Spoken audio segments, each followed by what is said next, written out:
Liverpool, deluded. I'm back again. The coffee is smoking. It's Monday morning. I hope you're doing well and safe, people. Now, it's a big week for Arsenal Football Club. You know, we know what's tomorrow. It's Paris Saint-Germain. We beat them in the early stages of the Champions League. The contexts are very, very different. They're in a much better health, although they did lose at the weekend. Luis Enrique, I wouldn't go as far as to say mind games, but I would forgive a more ignorant football fan for assuming mind games, and to a degree, I believe it is now. PSG are going to have the fire in their belly. They've probably never been closer to winning the Champions League than before. I say that as an exaggeration. We know they've been to a final. But as dumb as this is about to sound, and as crazy as it's about to sound, people, I would rather, or I'd be more fearless against a Paris Saint-Germain side that had Kylian Mbappe, Messi, and Neymar, purely because in this day and age of systems and running and all of that stuff, individual quality can only take you so far. As you've seen with Real Madrid, 9 times out of 10, it's made a difference for them, to be fair. They're more of a team. Enrique's doing his thing.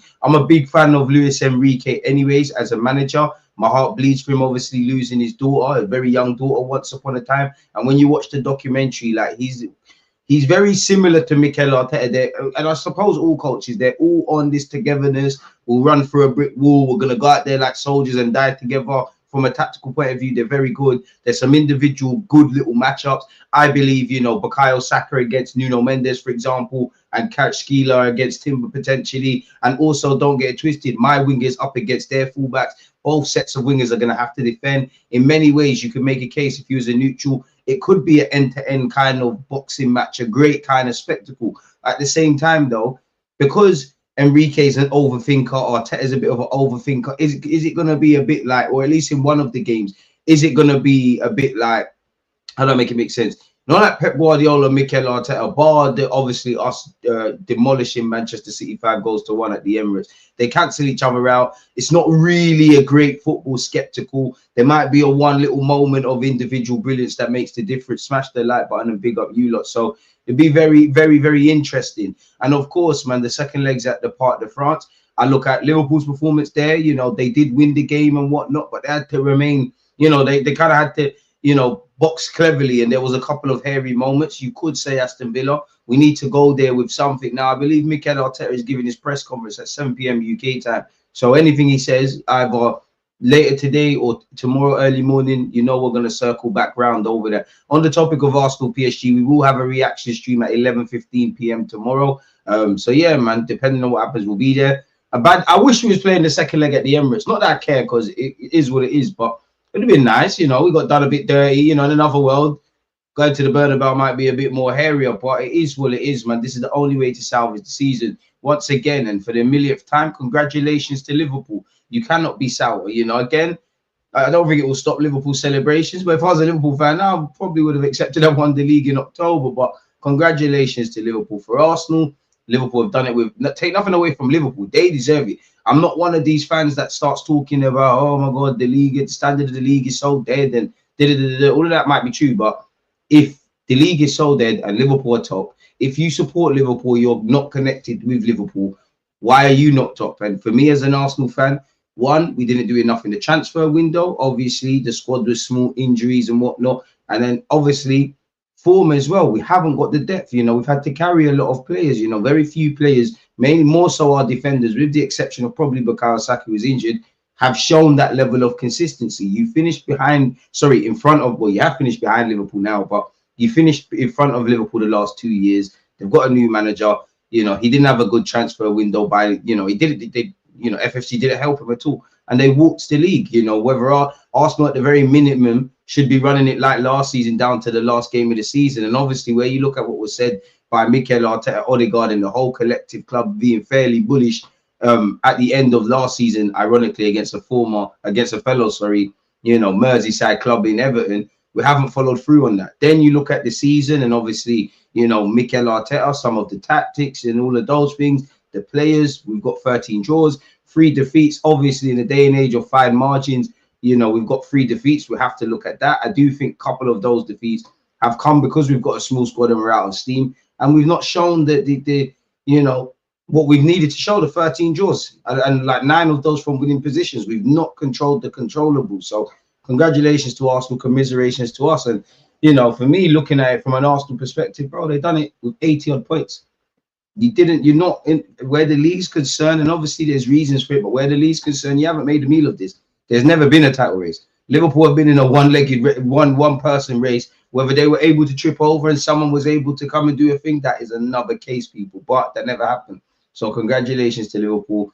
Commiserations to Arsenal fans and actually Arsenal players, but it is what it is, man. If I'm completely honest, DG really said Ben was winning the fight. That's a lie. I said Eubank was winning. You're capping. Morning, DG. Telling you now, if we buy more Chelsea cast-offs, I'm going to be vexed. Will we ever learn? I mean, surely we don't go for Christopher Nkunku. I have no doubt the club maybe did try to get him in January. Obviously, was trying to get bodies in. We maybe tried to be a bit cute and clever there. I don't see how he ties into Arsenal. I think he's a good player, and obviously our track record is going to cause for concern with the numerous players we bought from Chelsea in the last few years. And when was the last time we bought a good player from Chelsea? If I actually sit there and think about it, not no academy youngster that got released or whatever. When was the last time we bought one? I would actually say Jorginho's probably been one of the better players that we signed from Chelsea. I'd actually say David Luiz as well, within the remit of David Luiz. I guess, you know, Kai Havertz is technically our top goal scorer. I mean, we shouldn't have bought him, but it is what it is. I'll never forgive this club for selling Ashley Cole, but the parasite that was William Gallas. Who else is there? Raheem Sterling. I'm not going to do my fellow yardman dirty, but the less said about Raheem Sterling, the better. And oh my God, Raheem, you're making it difficult for me to defend you, you know. Not that I can defend you because I admit the admittables. But, bro, against Crystal Palace, you're not alone, but, you know, man. We do wanted Ethan to start, but at least I could have sat there, or before the game, I sat there and said, you know what, maybe Mikel's check resting players, he's doing this, he's doing that, and he's doing the third. But it wasn't to be, man. Morning, bro. Is your mic plugged in properly, Kai? It's not sounding clean like normal. Thank you very much. And obviously, the thoughts have been beautiful.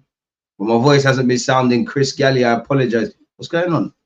Oh, there he is. So, guy, I should be back now. I should be Chris now. Hello, testing 1 2 1 2.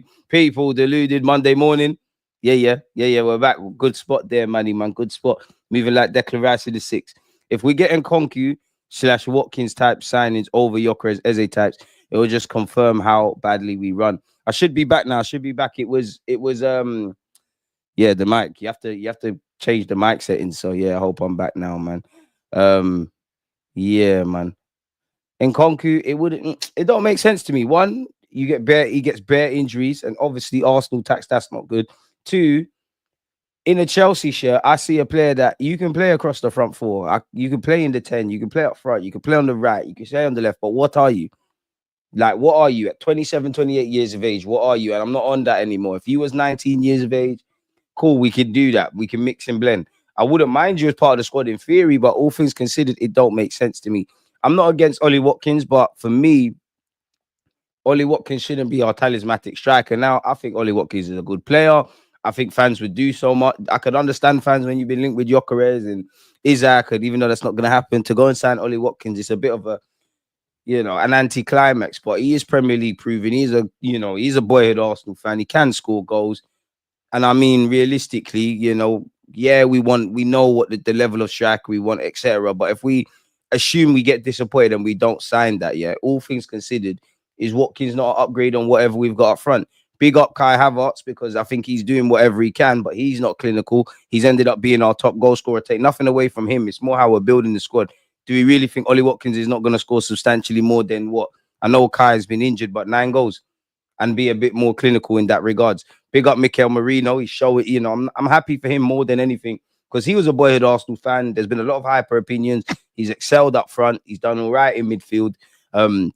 Is he really not going to do more than him? You know, again, assuming Isaac, Sesko, Gyökeres, this one, that one don't happen. Ollie Watkins, Bukayo Saka, and I assume Nico Williams or Martinelli. Is that not a better option than potentially Merino up front or Kai Havertz up front? And I'm not trying to diss them. Kai's been one of our more consistent players in the last few years up front. And just one of our more reliable players anyways. But we all know, if you live or die by Kai Havertz being the guy to get you 20-odd goals, it's not fair to Kai. It's not fair to the fans. It's not fair to the players. It's not going to work. Is that really a dead option? Now, for me, in an ideal world, I want a Gyökeres, and we'll get on to Gyökeres. We've got a lot to go over, but I want a Gyökeres top striker. I mean, he got 4 goals yesterday as well.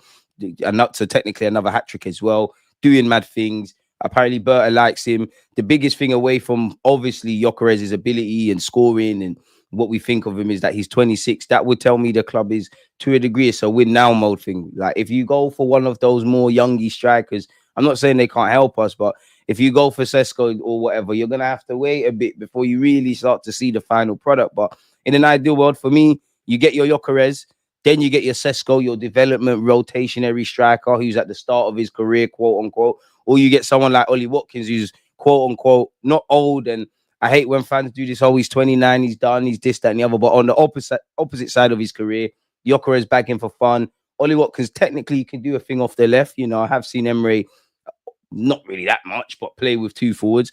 You get your Ollie Watkins. He can help you achieve what you want to achieve throughout the squad in the next 2 to 3 years. If you have Watkins from 29 to 32, it's calm. I would love two strikers, but can I see us getting two strikers with having now Mikel Merino's emergence as at some level of an option up there? You throw in Kai Havertz. I not technically Trossard as a false nine. I can't see it. That's before we talk about Martinelli and what happens there and Nico Williams or whoever's up front. So it's not making sense. I don't think it's going to happen. Mafia boss, one love, man. All good now. Teta Goons. I'm not sure what you're saying there, banana clip, my boy. Watkins is way too old, 20 million max. It all depends on the fee. If they're trying to make us pay through the nose, then naturally forget about that, if I'm honest with you. But is he really way too old? Bearing in mind, Jamie Vardy started kicking the ball in the Premier League at 28. I don't think the old thing. I think you're 29. I think you could do a thing for a year, well, for at least 3 years for us.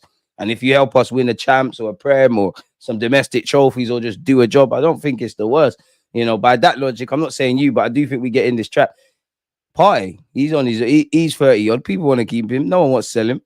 I think Ollie Watkins is calm. I don't know for injuries and how he looks after his body and all that kind of stuff. But yeah, I just would love two strikers, man. Your talismanic figure once again, guy that takes you to the next level, and maybe either a young striker or the opposite end of the career, an old one that can just facilitate and be part of the squad. Because if we've learned nothing more from this season, we've been knowing about fine margins for the last 2 years before this year. And you could say fine margin, especially, you know, with certain things that haven't gone our way. If there was one thing I think we need to learn this season is you need to start as you mean to go on. And who knows, if we had the summer we needed to have, who knows where it'd be. And I would say depth. You need quality. You can't, there's no point in just having a 30, we're not going to have a 30-man squad, but a 30-man squad and people are not good enough. It doesn't make sense. So you need quality, but we also need quantity. Look at it. You know, some players are probably, sometimes we haven't, there's been too much of a drop off of injuries. We've not been able to rest players. Very few players in football are going to be great from August all the way to May. So whether it's mental fatigue, being able to capitalize on certain other players' purple patches and, you know, take players out the firing line when they're going for a bad moment, we've had an inability to do that. We need to do a lot, man. And it doesn't surprise me this summer we need to do a lot, bro. As you all know, we're going into, for jumping towards the 2025-26 season. That's now the 4th year of what I'd assume we're going into it, fighting for the league, trying to, you know, get to the semi-finals as a minimum or better in the Champions League, just achieving silverware and type of thing.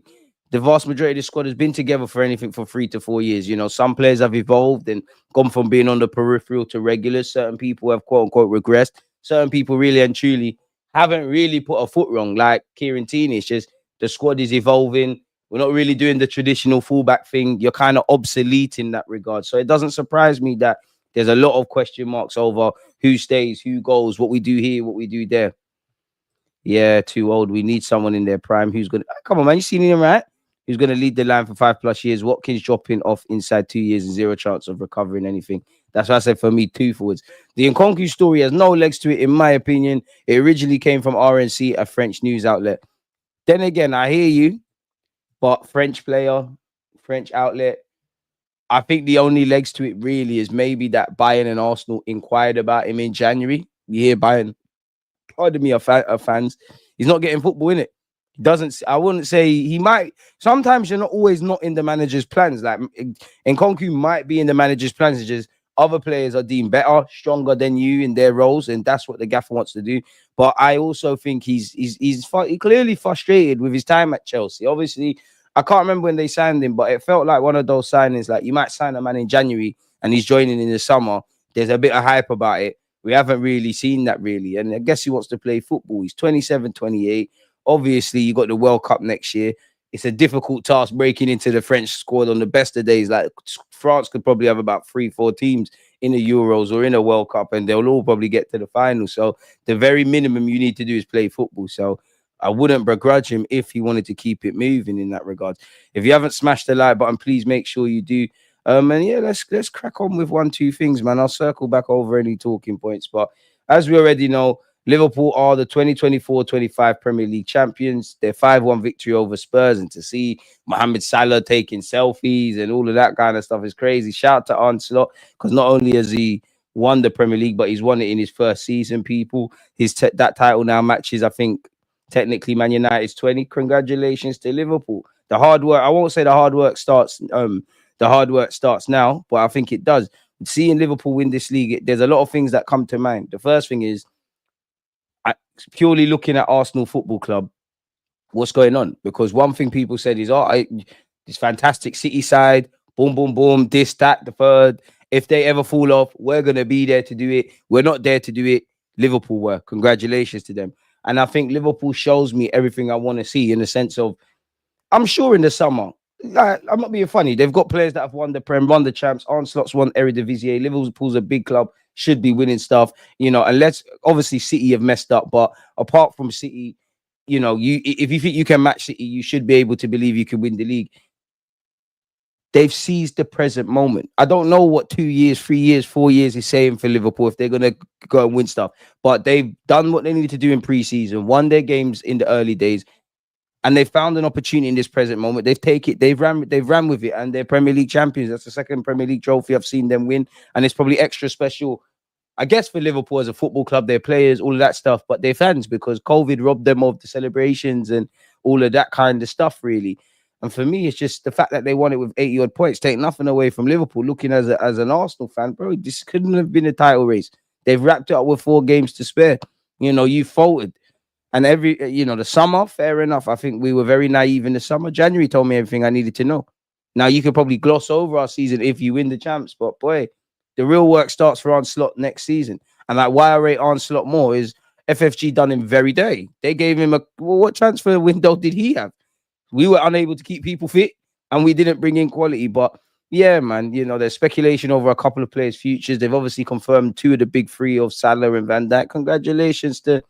Congratulations to Liverpool, man. They've won the league. Arsenal will now need a maximum of 8 points in their next 4 games to secure second place. Is what it is, man. Sorry, I was just looking at what we was going to speak about during the week. Do watch-alongs. Arsenal women beat Lyon 4 goals away from home and won 5-3 on aggregate. They're into the Champions League final, man. Big up the women. Hopefully the men can match them and both teams can win the Champions League. A Champions League double of sorts. Shout out to, the ladies, man. Did what they needed to do. They'll face Barcelona on the 24th of May. Arsenal versus Barca in the final. We've never seen that before, have we? William Saliba said, I think I'm one of the best, but not yet the best defender in the world. I can still become much better one day. I hope to improve. We all do, man. Definitely with your recent form. Liverpool have joined Arsenal and Manchester United in the race for Ollie Watkins, and the Aston Villa striker is interested in making the move to Anfield. Couldn't begrudge you. It is Champions League semi-final week, people. You've got Barcelona into Milan. Barcelona fresh off of winning the Copa del Rey. Hansi Flick has an impeccable record where it comes to finals and getting it over the line. Inter Milan are having a bit of a wobble at this moment in time. Interestingly, though, PSG and Barcelona could still win the treble. So we'll have to watch how that's going. And speaking of that, the mind games are beginning from Luis Enrique, man. He's beginning his mind games. We're not the best in Europe. We've never claimed to be that. Boy, you got to believe you're the best in Europe if you're in the semi-finals. I'm not giving anything to Mikel Arteta. What has he said here? I'm not worried at all. We attacked, didn't calculate, and we came up against a goalkeeper who made some incredible saves. I saw a team with 30 goal-scoring opportunities. We deserved to win. Then you would have won. No doubt about it. But if the opponent is 100% clinical and you're not as clinical as usual, things turn around. It's as simple as that. Make of that what you will. I am not giving anything to Mikel. Fair play. And he started his mind games, especially when he's been speaking about, Arsenal's mid and low blocks and the set pieces. And he said if we score early, he expects us to retreat into a mid and low block. So he's done his homework, man. He really, really, really has, man. Shout out Luis Enrique. If this would be kind enough to load. Their captain Marquinhos has said, We know that they are very strong in this aspect. PSG captain Marquinhos wary of Arsenal's set piece threat. What has he said here? We know they are very strong in this aspect. We can do better. We can see the goal this way. There will be strategies put in place. We will try to do our best to get a result there. Fair enough. Hopefully they don't. Have we missed anything here? Okay. I clicked the wrong thing. What's this? PSG have a good chance of going through. Former Arsenal man with bold prediction ahead of Liverpool time. And even the midfield battle. That's one thing I skipped over as well when we talk about PSG. The transitions, the midfield battle. Again, who the hell do we even put in midfield if there's no Jorginho, no Mikel Merino? Obviously, Thomas Partey is missing the first leg. It's dark. Do you put Lewis Skelly in midfield? I don't think the gaffer is going to do that. I would actually go Lewis Skelly and Tierney. I don't think he's putting Tierney there. It changes too much dynamics and whatnot. Do you go Zinchenko and Lewis? Do you go Zinchenko left back, Lewis Skelly in midfield? Do you go Zinchenko in midfield, Lewis Skelly left back? What the hell do you do, man? But I don't know. But again, going back to what we've been saying, depth. If there's one thing we need to learn going into next season is depth. Like, use Jorginho. Look, what all it takes is Partey suspended. Jorginho picks up a mad knot. Marino, maybe it's mind games from Arteta. And we're umming and ahhing as to what goes on. I don't know, people, man. Sagner said, I believe PSG have a good chance of going through to the next Champions League stage. At the moment, Liverpool are flying, of course, because of the results they're having, but you never know. What?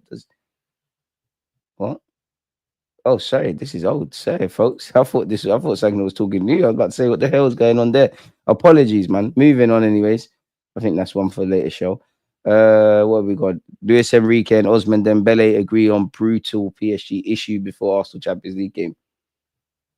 An excess of confidence was how Luis Enrique described his PSG side after they allowed Aston Villa. Okay, so complacency. Specifically, what did you say? Dembele said, at 2-1, we thought we had already qualified and it was over. Fair enough. So you don't like to get complacent. Enrique said, we created problems for ourselves. Playing at that level was not befitting of the Champions League. Marquinhos, the club captain, said there had been drops in intensity that must not be repeated in the semi-finals. Brother, if these lot, because I do think that's one thing, a lot of, whether English team wins this, well, there's only one or not, I do think that's something European teams will take. I think Real Madrid the most in that, if anything, there's many tactical things, but the intensity that the Prem teams played with, I think Villa have shown that to a degree as well. I'd say the opening period at Anfield where PSG is concerned. So there's a lot of inklings as to what is going on. But this just seems like a bunch of waffle. I hate my pet peeve with articles, yeah, is when they quote a manager and then they start offering their own opinions. We want to hear what their gaffer has said. Luis Enrique says he's not worried about facing Arsenal in the Champions League. First of all, I'd like to congratulate Nice. They were 100% efficient. They came close to our goal once in the first half and they recovered. Then they had 2 chances and they scored again. They had a very high level of efficiency. I don't think the result was deserved. We played a full match. At halftime, we deserved a better result than a draw. And on their first chance of the second half, we conceded this goal. It's surprising, but it's possible. End of the day, you've got to take your opportunities. And that's what we need to do as a football club when we get them against PSG. The Madrid game, go down in folklore, was a good 2 nights for Arsenal, especially in this season. It sucks that there is a possibility we could have battered Real Madrid, moved to them across 2 games, dealt with City, and be held trophyless. But yeah, we need to kick on. That game's irrelevant now. Our goal was to continue breaking records, and that one won't be possible, but that doesn't change our goal of reaching the Champions League final. Based on what I saw, I'm signing up straight away for Tuesday in London and the return leg. Not for the result, obviously, but I saw a team that had 30 chances to score. I'm not worried at all. We attacked, didn't calculate, and we came up against a goalkeeper who made some incredible saves. We are by far the best team in France. Well, all the money you spent, you should be, shouldn't you, Muppet? We proved it. We have to be brave now and think about winning the Champions League. I'm not going to lie. Arteta, I need to see you talking like this as well. He's talking a bit bossy. I need this. In fact, now we don't talk. Like Arteta said, we are talking, do our talking on the pitch. Real Madrid saw that. Right now, the players are clearly affected. We deserve to win, no doubt. But if their opponent is 100% efficient and you're not as efficient as usual, things turn around. It's as simple as that. Draw whatever conclusions you want from that. I'm not giving any clues to Mikel Arteta. I think Enrique and Arteta, you lot are madmen. You've probably somehow, you know what Arsenal are going to do before it's become, publicly known. And like us with PSG, man, these lot are mad managers, man. Boy, do we really need to keep talking about Gyökeres? Do we really need to keep talking about Gyökeres? Whether he's going to be a success at Arsenal? I don't think you're scoring bare goals like this, but I think you can get 20 in the league. The guy's ridiculous. He scored a hat-trick yesterday for Sporting, as you can see with the Romano tweet. He's got 51 goals in 48 games. Even if you just get 20 for it, half of that. Ridiculous. He got 4 goals. He's even paying tribute to Arshavin, so we need this guy. Adam Wharton is Arsenal's perfect Thomas Partey replacement. According to reports, Partey would be willing to negotiate a new contract on improved terms, a midfielder who is already among the top earners at the Emirates. And instead of investing those funds in an aging player, Arsenal could be much better off turning their attention to Crystal Palace's Adam Wharton. What do you lot make of that? Me, I'm having him. I've been speaking. Yeah, he did score 4. He did score 4. That's why I said the Arshavin reference. These are the man you need to sign at Blackburn, because Crystal Palace clearly don't want to sell him. They know they're going to make money. Obviously, on paper, fair enough, I'm not a Crystal Palace fan, but Mitchell's probably leaving. Gurhi's probably gone this summer. Eze is a technical one. You know, he feels like you never quite know. It's a World Cup year. Maybe he wants to make the step up. Don't know. So why would you want Wharton to go? And also, you can't tell Crystal Palace Adam Wharton's not worth 100 million, because football's gone crazy anyways. They don't want to sell him anyway, so you have to pay an inconvenience fee, and he's only going to get better. I wouldn't say he's a destroyer or ball-winning midfielder, but he's got elements of that. He's very cultured on the ball. He's got this weird kind of, in a nice way, he plays at one pace. I'm a big fan of Adam Wharton, and he played very well in the semi-finals in the FA Cup. Would love him at the football club. Him, Rice in the mix would be great, but I just can't see it happening, especially this summer. And at 21, the world's at his feet. We know we need 2 midfielders. We're still linked with Zubamendi. Depending on where you read, you know, you probably see rumors of Real Madrid hijack. Then you hear Arsenal have confidence that it's all but done. Until we see people holding shirts, who knows? I would love Zubamendi. A double deal would be expensive for Arsenal. Wharton might cost around 70 million, but Burr is thought to have a substantial budget to work with this summer. 70 million, I'm on that. Get a couple of players off the books. Oh, I don't know, Palace. You've done business with us, man. You know, you've bought some good players from us. You've bought Eddie Nketiah. You saw his innovative ways where he tried to score a bicycle kick in our draw. You bought Matt Turner. You bought Rob Holding. We got some good players for you here, man. Reece Nelson. I don't understand why Reece Nelson doesn't play ahead of Bukayo Saka. He's got unique qualities. What do you lot say? We'll give you 50 million. Call Nelson 20 odd million quid. We could throw in a Sambi Lokonga. I swear you lot had him on loan. He's been in Spain. He played better. We could put Reece Nelson and Lokonga 20 million a pop. That drives that down. Give you 40 million. We keep it moving. It'd be lovely to have him, but some of those funds will be needed to sign a striker, but Arsenal might be able to sign Gyökeres for a reasonable sum, a cheaper alternative to Isak at Newcastle. Of course, there is also a prospect of Real Madrid winning the race for Martin Zubamendi, in which case Arsenal should definitely chase a deal for Wharton. So World Cup year. Sometimes leaving can boost your chances. Sometimes if he goes somewhere else, struggles a bit, doesn't play, you don't get in the squad.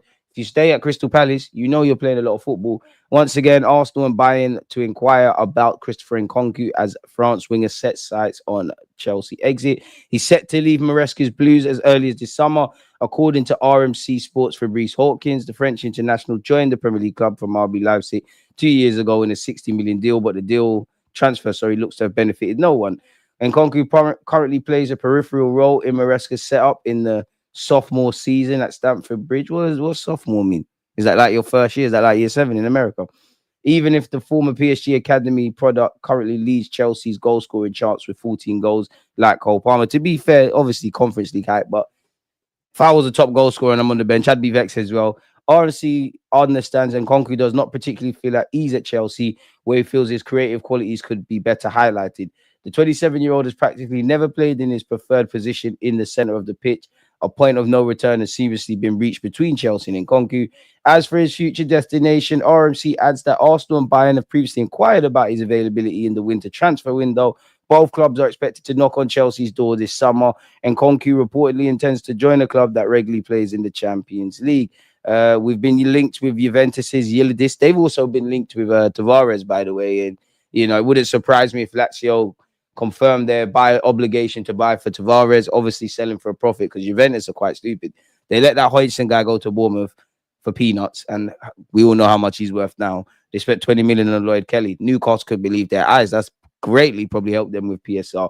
But as per a report from Court of Side, Arsenal are in the race for Yildiz, who is also a target for London rivals Chelsea, as well as Liverpool and Manchester City. Fabrizio Romano exclusively in his newsletter that United were also among the names with the forward. Juventus are expected to ask for a fee in the region of 100 million euros, 86 million. That rules us out. For the superstar Bayern Munich academy grad, who is impressed in Serie A with his performances, registering 8 goals and 4 assists. He's a baller, man. He can play on the left side, can play on either flank, could play as 10. I said this yesterday, but you know, Arda Güler, who done well in his little minutes for Real Madrid, which he rarely gets, is the golden boy of Turkish football. And I think, you know, had Yildiz have been from a next country or Arda Güler doesn't exist, I think he'd get a lot more hype. Not that Turkish fans are not hyping him. They're both ballers. He's versatile. He's young. He's obviously a good player. It makes sense for me. I'm a big fan of his. It's just going to cost stupid money. Don't see it happening. Again, if this would be kind enough to load, I think there was something about Partey there. Thomas Partey still linked with a return to Atletico Madrid and Barcelona, people. And you could also add PSG and Juventus allegedly in the list of suitors. We have seen David Ornstein and Romano come out and say we've got a willingness to commit Partey to a new deal, but seeing is believing. And at this moment in time, he's not here. Is there anything new here? Big up you lot, man. At this point, any striker we bring in is going to score. Marino has shown us this already. I hear that because people do too much.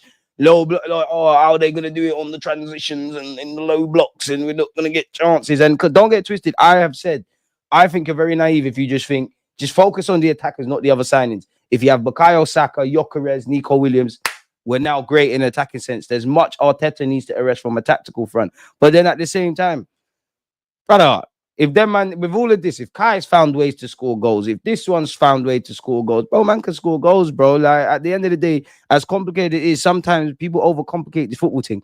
It's so simple, it's complicated. It's so complicated, it's simple. Life is a contradiction and football's no different. And many people won't understand that. A lot of you casual viewers hit the subscribe button, won't understand that. But for my football purists and fans of the game second, my regular viewers, you know exactly what I refer to.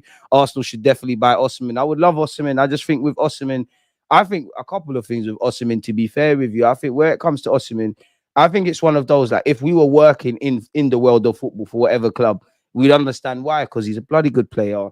No clue why no one's taking a chance. But there's got to be, quote unquote, there's got to be something wrong with him. He's clearly a good forward, but everybody, Chelsea, Man United, history of making terrible decisions.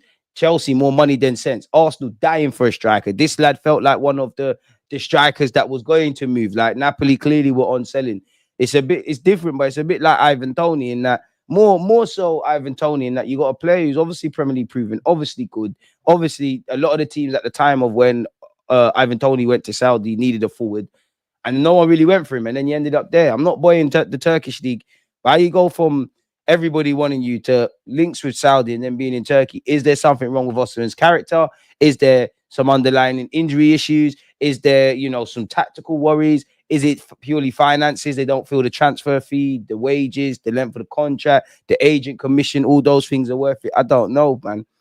Newcastle United, Man United, Spurs, West Ham, Chelsea, Liverpool allegedly are all interested in signing Jonathan David as a free agent, but Marseille are hoping to persuade the player to stay in France. I only mention that because every now and again we are linked with Jonathan David. Manchester City are expecting to move for Italy fullback Andrea Cambiasso, with Juventus turning their attention to Arsenal's Nuno Tavares, who is currently on loan at Lazio. So Lazio are going to get him for the cheap, sell him on. Now, I'm not crying because we need Tavares to go on, but maybe sometimes putting players in the right loans can obviously upgrade their market. And I think we clearly need to do better as a club selling, not necessarily in relation to Tavares, just generally. We were once upon a time linked with Kirk as he's drawing interest from Real Madrid. One weak area for Real Madrid in which Saka displayed how weak it really is probably left back.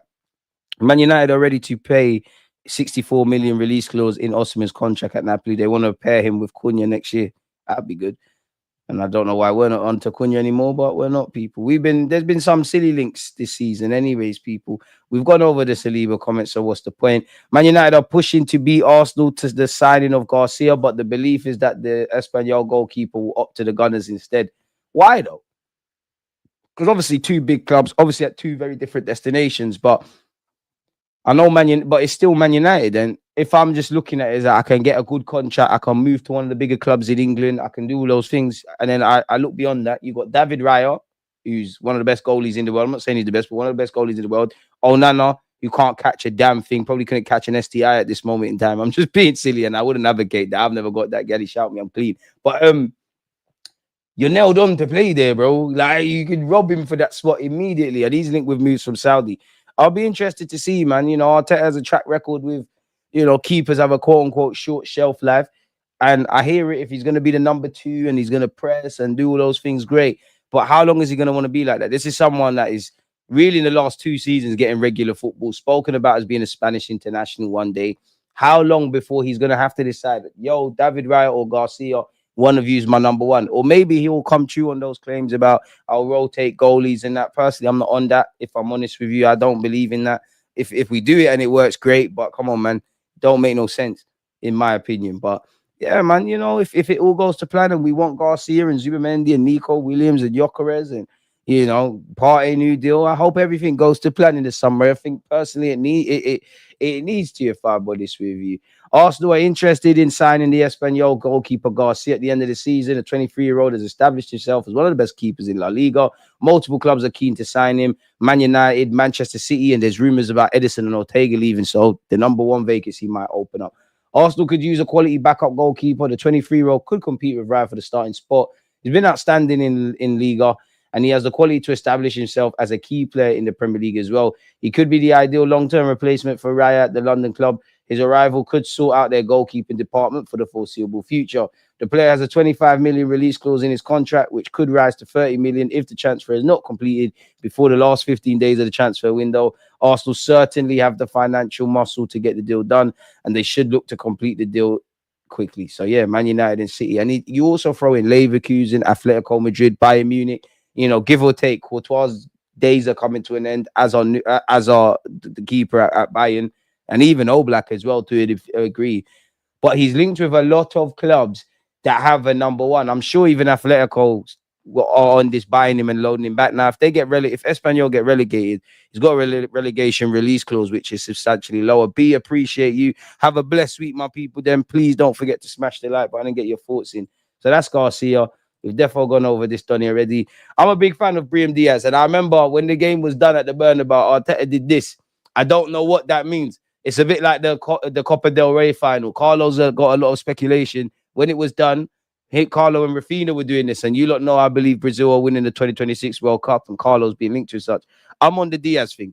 If it's made, but I think with Diaz, he's one of those. Like, obviously, he's a good player. Like, he's made himself a kind of like, he's a rotationary kind of guy. When you look past the top attackers they've got, he could do something. I mean, I remember a few years ago when he was still in City's under 21s, he blew Arsenal out the park at the Emirates Stadium. I think it was this. We still had Joe and Chris Willett. They started together or they played together. Real Madrid are willing to sell Brahim Diaz this summer after watching him fall down the pecking order. I'm on that. I'm on signing him today. I think he's a baller. I would be more than happy with Diaz, especially if Nico Williams keeps acting up, man. We've gone over the Liverpool stuff, but allegedly Liverpool, Man United, and Arsenal are all in the race to sign Ollie Watkins, and they're all good destinations for him. Man United are apparently interested in Mateta. Would you like to have Mateta? I don't think he'll leave Crystal Palace, but he's strong. Glasner has changed his life. His general play as well. Like, some of the picking up the ball in the channels and driving with it was absolutely superb in the semi-finals of the FA Cup. Apparently, Arteta wants to sign 2 forwards in the summer transfer window in a bid to get the Gunners over the line in the title race, which I'm all for. Allegedly, Chelsea are ready to allow Nico Williams to sign for Arsenal, but are instead chasing their priority target on the left wing. Nico Williams is one of the most wanted players as the summer approaches, with a tempting 58 million euros release clause, fueling speculation that the Spanish international winger could be on the move. Chelsea and Arsenal are among the clubs who have pursued a deal for the 22-year-old, while rumours that Barcelona could reignite a move have quieted due to the electric form of Ballon d'Or candidate Rafinha. But now the Stamford Bridge club are ready to prioritise another option in the same area of the park, according to TBR Football. Gittins of Dortmund has moved ahead of Nico Williams on the shortlist of Chelsea, who seem prepared to chance the Bilbao-based star going to rivals Arsenal instead. Maresca's side have been told there's a real possibility of them signing Gittins. Fair enough, you lot do your thing, but there's still going to be a whole host of clubs interested in Nico Williams. And to be honest with you, I don't know what's going on, and I'm not saying this to do with Nico Williams, but there's got to be a cutoff point, man. I don't know if it gets to June the 1st, for example, and Zubamendi's still moving sideways and Nico Williams is moving sideways. pardon my language, we have to say fuck them and try something else, man. That's without me obviously working in football and knowing all the variables and all of that kind of stuff. But at some point, we're going to have to show an ability to pivot. Is there anything else? Arsenal favourites to win the Champions League. Shut out, man. Like 1 minute we've been favourites. I hate all these statistic stuff. You look at our statistics of winning the Champions League before the Real Madrid game to now. It tells you football's not won on paper. Wait, what? Calafiori's on his trying to move like Lomberg. Ricardo Calafiori is Adidas' first ever underwear ambassador. I mean, get your money. I don't know if I want to scroll down. Thank the Lord. Yeah, we're not even going to stay here. Calafiori, big up you, man. Just get back fit. Big up you. I don't even want to spend time on that. Shout you, get your money, man. Get your money. According to statistics website, Opta analyst, Arsenal are now the favourites to win the Champions League. The Opta supercomputer gives Arsenal a 31.3 chance of winning the competition, which puts them above Barcelona's 27.4%, PSG's 22%, Inter Milan's 19.2%. These are nasty. I know Inter Milan have looked a bit shaky in Serie A recently, but they're still a big good side. They're probably a bit more, I'd say they're more offensive in the domestic league than they are in the champs. PSG with a proven winner in Enrique. Barcelona with Hansi Flick, what they've got going on. How are we the favourites? Everybody's equal favourites, man. Semi-finals, everybody's got reasons. We put out a statement with knocking out Real Madrid. PSG are cold. Barca are cold. Inter are cold. I'm not sure what's going on there. They're trying to do us dirty there, people, but it is what it is in that regards, man. Adidas trying to sell us his pack, bro. Big, listen, if that's your thing, do your thing in it. But I just care about what you're doing with a football in it. Like, yeah, if it was Shenseea selling lingerie, I might read the article or therefore try to scroll down. Yeah, but Calafiori, you are one of the players that the women seem to fancy in our team.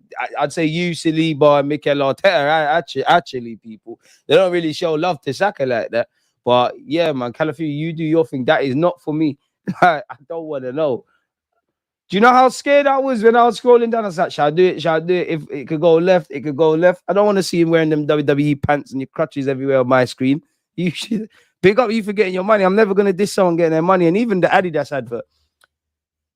Have you not seen the one, I think come out today? Ian Wright, Miles Lewis Skelly, shout out 49, Lewis Skelly.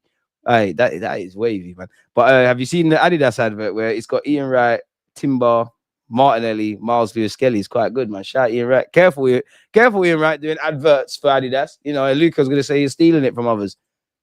That man said Adidas trying to tell us he's pants. I just clocked it. Oh, you're a horrible youth, man. He's not pants, man. He's like an Italian ball in a China shop, man. In many ways, he's like a typical Italian footballer or defender. He's very gracious and, you know, he's on dying over his dead body to defend. But in many ways, he's not. He's a bit like a Jurgen Klopp player, like you're heavy metal, really, if that makes sense. Like that's what I see when I see Calafiori. I actually see. Whenever I see Martinelli, I always think that is a Jurgen Klopp player, and I ain't got them. But Mohamed Salah was speaking, and he was speaking about how like Slot says, kind of forget the defending, go do your thing up there.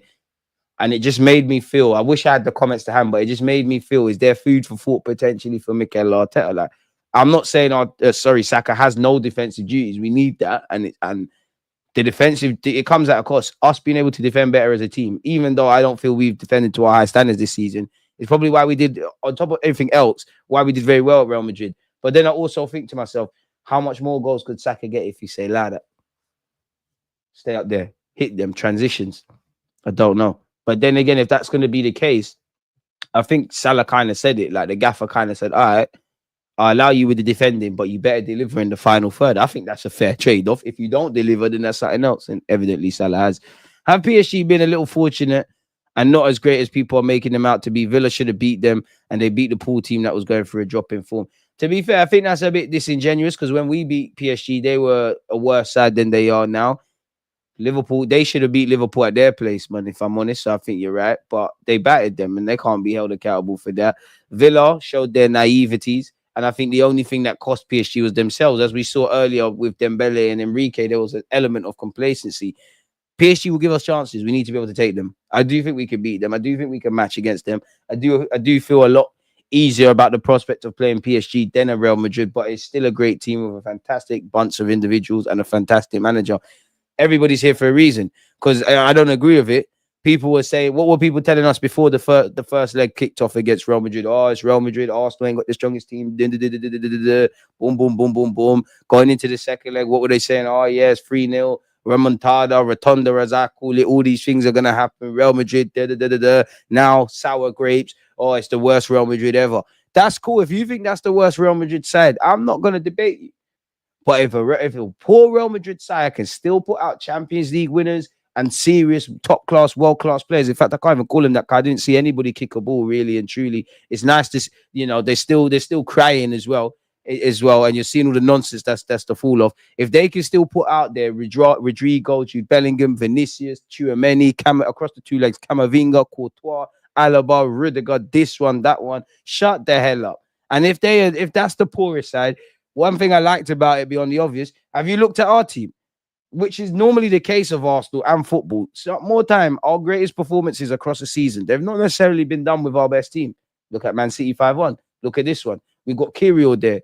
Lewis Skelly's been playing football at first team level for 8-9 months. You got no striker, not to be disingenuous to Marino, but he's not a forward, quote unquote. So they can't talk nonsense. So yeah, man, you just got to go out there and earn the right to win it. I think we're bad news for European sides. I don't think people relish playing us. That's not me gassing up the team.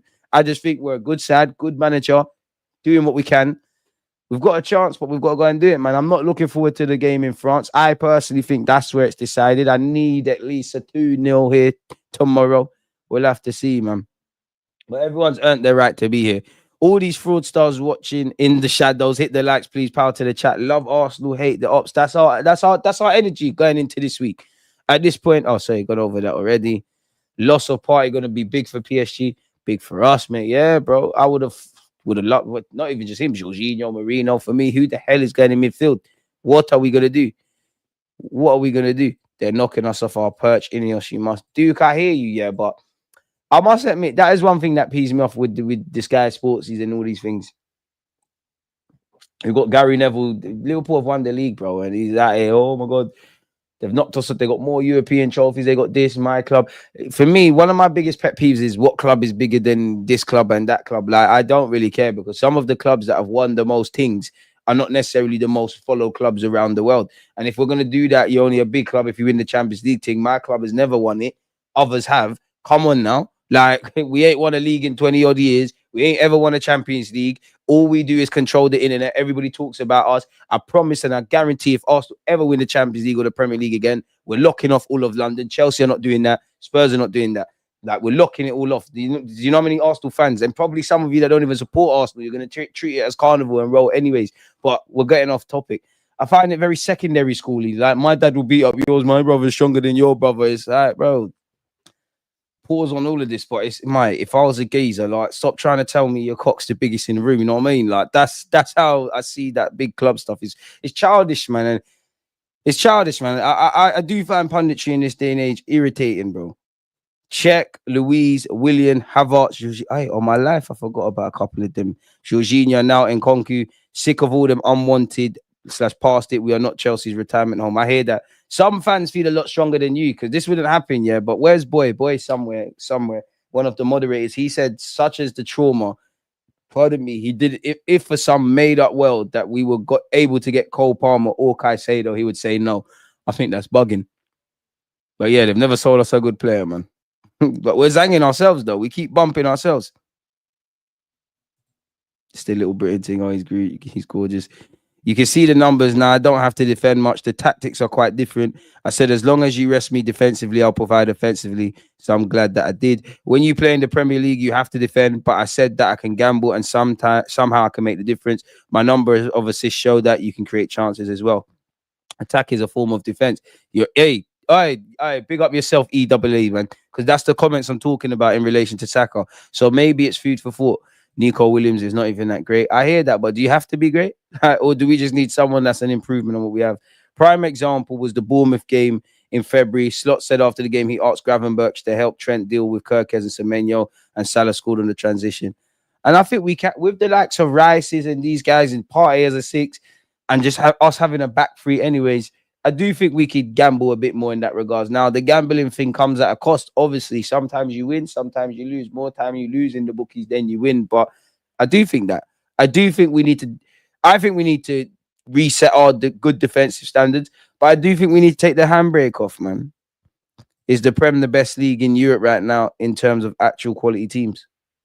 How do you quantify it though, Arthur? Because I think we've got the strongest case. But then if you was to get, I don't know, the 5 best British teams against the 5 best Spanish, Italians, or whatever, and play X amount of games, would England win this made up trophy? I don't know.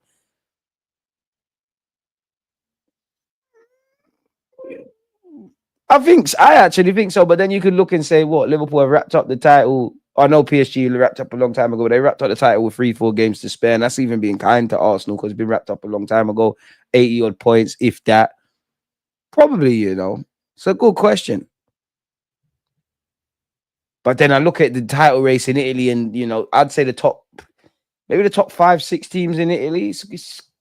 I don't know, you know. I don't know. Real Spain, sorry. Probably. Oh, Arthur, that's a good question, man. I'm actually going to sit down and think about that when this stream's done. You know, that's a very good question, and one that I can't give you. How do you quantify it, though? Because there's a reality where not that anyone counts the Conference League, but a British team could win the Conference League. I hope it's not the case, but the Europa League, I definitely hope it's the case where it's the Champions League. And then if you're holding on to all of that, then what can you really say?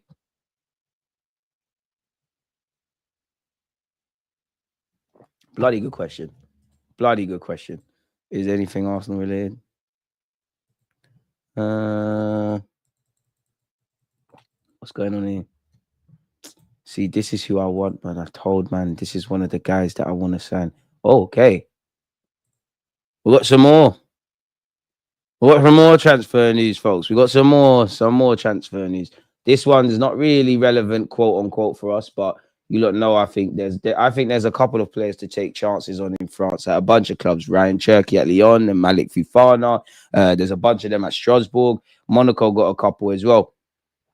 Elise Ben Sihir, you know I can't pronounce names, forgive me, could leave Monaco amid Liverpool and Man City interest. You don't know I've been waffling about this 20-year-old who did have his breakthrough in the 2022-23 season. He did last year, was, you know, summed up with injuries and whatnot. While he's played some part in the 30 of Monaco's 31 League R games this season, he's often been used as a substitute in recent times. I mean, if you're going to struggle there for game time, where are you going to go? His lack of game time, and in particular the decision not to play him at all against Nice last month, is the source of frustration for the forward, who doesn't feel sufficiently considered by his manager. His decision not to celebrate during the derby, blah, blah. Liverpool, City, Bayern Munich, Bayern Leverkusen have all made inquiries. The plan for Monaco was not to sell him this summer, with Magnus Aluche instead expected to leave. Another one, both of them is ones that Arsenal should take chances on. However, an exit cannot be ruled out for the forward, whose contract runs until 2030 and whose value is estimated currently between 30 million. Smash the like button if you haven't. That is a man I would love at the carpet, people, if I'm brutally honest with you. If we move this as well. Arsenal tell Real Madrid that they're practically finalized signing. Blow to Los Blancos plans. Beat them on and off the football field. You know my team. They're 4 points behind Barca. Where is the actual relevance to Arsenal Football Club? I mean, this Spanish report published a report on how Real Madrid are facing difficulties ahead of the transfer window, with a move to the club not seen as quite as attractive as it once was. That's largely due to money and others offering good deals. I mean, if you want money, you can get more at other clubs than Real Madrid, but you can should never utter a sentence about Real Madrid never being attractive. Up until recently, the treble was on. You wouldn't think they're currently the holders of the Champions League. It's absolute nonsense, if I'm honest. Yes, Carlo might probably leave. There probably needs to be a bit of rejigging tactically and on the technical front with their players. But how you can fix your lips, pause, or your brain early in the morning to make this article, it just shows talentless people always end up in good jobs, people. So keep pushing for your goals. Monday motivation. One example pushed forward is Real Madrid's Martin Zubimendi. There had been confidence in Madrid that if Los Blancos truly wanted him, he'd ditch a plan to join Arsenal and pick them up instead. However, now the white flag is being gently raised, and it's even claimed that ahead of the Champions League match between Arsenal and Real Madrid, at the traditional lunch between directors, the Gunners told the Spanish they've practically finalized Zubimendi's arrival. Unless it was signed, dotted, and delivered, why on God's green earth would you tell them that? I don't know if I believe that, because it's like Real Madrid telling us their transfer plans. Unless we're doing some bragging thing or something like that, it don't make sense. Why? Why would you tell them that? It sounds good, and I hope it's right, because it makes us look wavy on and off the field. But really, really, really, what relevance does it have? Fair enough. If you can find out a relevance to that, then let me know. Don't appear that there's anything new there. I mean, this seems to keep happening. There's a couple of things actually. Apparently, Porto are now incapable of qualifying for the Champions League. I wonder what that means for Fabio Vieira. Arsenal reportedly keen on securing the services of Leicester midfielder Bilal El Khanous. The 20-year-old midfielder has done well. According to reports in Spain, Arsenal are looking to sign the talented young Moroccan midfielder, and he could cost around 30 million euros. Can't we do a little cheeky loan with a buy option because they just got relegated? I think he's versatile. I think he's a good squad player. Wouldn't say no. Arsenal reportedly prepared to submit an offer for the midfielder, and negotiations are ongoing between the two clubs. The 20-year-old midfielder is likely to be attracted to the idea of joining Arsenal this summer. They are among the biggest clubs in the country, and they could provide him with the platform to fight for trophies. The 20-year-old is too good for the Championship, and he will not want to head to the second division of English football with the Foxes. Meanwhile, Leicester are likely to be tempted if a 30 million offer is submitted. Arsenal will certainly have the finances to get the deal across the line. It remains to be seen whether they can get the deal done. The reported asking price could prove to be a bargain for a player of his potential, and he would be useful, man. We do need to add more quality and depth in the middle of the park. The talented young midfielder will add technical ability, craft, and composure to the side. Arsenal have done well to groom young talents in recent years, and they could play a key role in his development of Khanous. Regular football at a high level could help the youngster improve further and fulfill his tremendous potential. The Moroccan is capable of operating as a central attacking midfielder, a central midfielder, or as a wide player. He has 3 goals and 5 assists to his name this season, and he could be useful at 20 years of age. There's a lot of upside there. There's another club throwing their hat into the ring for Juan Garcia of Espanyol. Move, man. Who the hell is this? Aston Villa. Now you've got Emi Martinez. Unless Emi Martinez is going to keep it moving, what's going on there? I'm not sure I believe this, people, but Aston Villa is the latest club to be thrown into the mix there, man. Hi, Deluded. I'm new to your channel. Big up. I have a question for you. You have to build a 5-a-side team using only players who have never won a Ballon d'Or. Who's in your squad? Fucking hell, mate. Brain teaser. Who have never won the Ballon d'Or. Never, yeah? Neymar, Henry. Big up yourself, Shane. Neymar, Henry. Petr Cech in goal. We need to get a defender there, you know. Neymar, Henry, Cech in goal.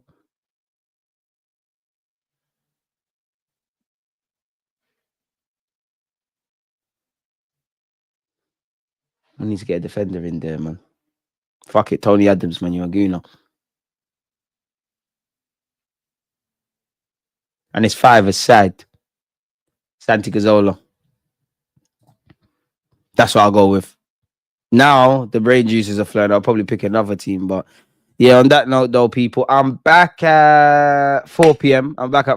Monday Madness show. Going to get a bunch of Arsenal fans. We're going to speak about Arsenal PSG. A couple people have to address their sins. We're going to go over Crystal Palace and any other talking points. There's always content, man. Tomorrow, we got a reaction stream for Arsenal PSG. Wednesday, we'll be doing a watch-along for Inter Barca. Content, and more content. Big up you lot that have been part of this early morning, people. I'm going to leave you lot to enjoy your day, man. Smash the like button. Hope you all have a great week and a great start to it with Monday, man.